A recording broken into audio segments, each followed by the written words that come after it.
ទឹកដីសម្បូរសម្បត្តិធម្មជាតិប៉ុន្តែប្រទេសក្រីក្រកងទ័ពមិនខ្លាចស្លាប់ប៉ុន្តែប្រទេសជាតិទុនខ្សោយ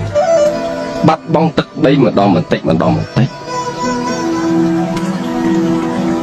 នោះគឺដោយសារតែមិនទាន់មានការរៀបចំឲ្យមានកម្លាំងពិត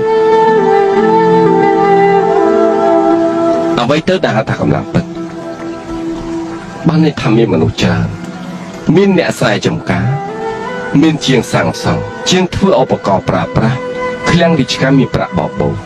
មានអាវុធល្អៗប្រជារាស្ត្រស្ម័គ្រចិត្តបម្រើកងទ័ពនេះហើយទើបហៅថាកម្លាំងពិតចំពោះមុខប្រទេសឈីនអ្វីក៏គ្មានមនុស្សតិចដីតូចស្រែចម្ការមិនធ្វើឃ្លាំងប្រាក់គ្មានប្រាក់កងទ័ពគ្មានអាវុធ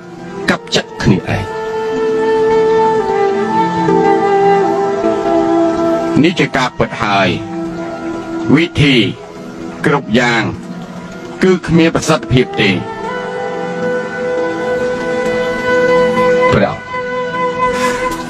ព្រះអង្គប្រកាសជាទ្រង់យល់ច្បាស់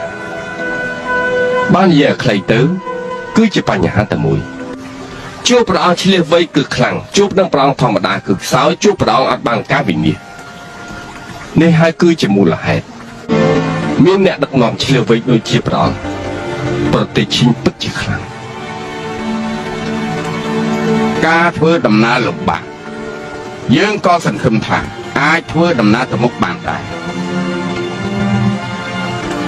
ប្រទេសខ្លាំងនីមួយៗគឺតែងតែមានមនុស្សខ្លាំងចង់ឲ្យប្រទេសខ្លាំងក្លាគឺត្រូវតែមានការតស៊ូរហូត